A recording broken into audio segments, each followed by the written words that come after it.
أعوذ بالله من الشيطان الرجيم. بسم الله الرحمن الرحيم. السلام عليكم ورحمة الله وبركاته.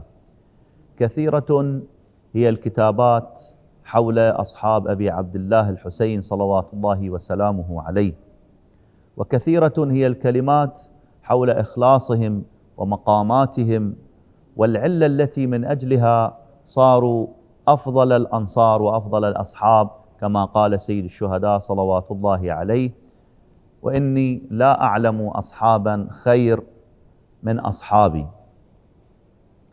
لكننا إذا رجعنا إلى الزيارات الواردة عن أهل البيت صلوات الله عليهم لسيد الشهداء عليه السلام ولأصحابه، نجد أنها تعطيهم مقامات عالية جدا ومنازل رفيعة جدا، حيث يعبر الإمام الصادق صلوات الله عليه بهذا التعبير: السلام عليكم يا أولياء الله وأحباءه، السلام عليكم يا أصفياء الله وأوداءه.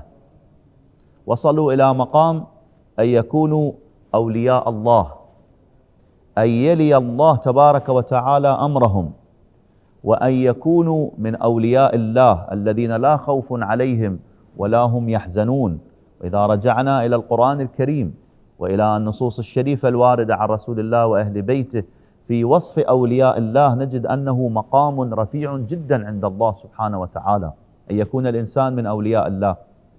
يقول: السلام عليكم يا أولياء الله وأحباءه، يعني أن الله سبحانه وتعالى أحبهم، ووصلوا إلى درجة أن الإنسان يحب الله تبارك وتعالى ثم أن الله يحبه، كما قال رسول الله صلى الله عليه وآله: أعطينا الراية غدا لرجل يحبه الله ورسوله ويحب الله ورسوله. فهؤلاء أصبحوا أحباب الله تبارك وتعالى. وإذا رجعنا إلى القرآن والنصوص الشريفة نجد أن الله سبحانه وتعالى يحب التوابين، يحب المتطهرين، يحب المتقين وغيرها من الأوصاف. فكيف وصلوا إلى هذه المقامات؟ أصبحوا أولياء الله وأحباءه، وأصبحوا أصفياء الله، وصلوا إلى مقام الاصطفاء الإلهي.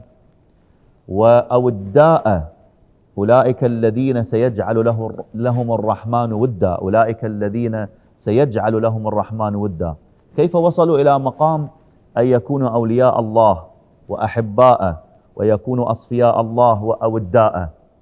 بشيء مهم: السلام عليكم يا أنصار دين الله. ملاحظة مهمة، وهي أن أصحاب أبي عبد الله الحسين في المجمل لم يدركوا رسول الله صلى الله عليه وآله إلا البعض منهم. فكيف عبرت الزيارة: السلام عليكم يا أنصار رسول الله؟ وكذا الحال: السلام عليكم يا أنصار أمير المؤمنين، السلام عليكم يا أنصار فاطمة، السلام عليكم يا أنصار الحسن المجتبى الولي الناصح. فهم لم يعاصروا، الأغلب منهم لم يعاصروا الرسول ولا الأمير ولا الصديقة الزهراء ولا الحسن المجتبى صلوات الله عليهم أجمعين، إنما نصروا المبدأ الذي تمثل في الحسين سلام الله تعالى عليه. فالنصرة تختصر الزمان وتختصر المكان. الذي يعيش في زمن الحسين وينصر الحسين فهو ناصر لدين الله، وهو ناصر لرسول الله ولأمير المؤمنين وللزهراء وللحسن المجتبى. واليوم من ينصر مبدأ الحسين عليه السلام وإصلاح الإمام الحسين ومبدأ الإمام الحسين فهو ناصر لرسول الله وأهل بيته جميعا.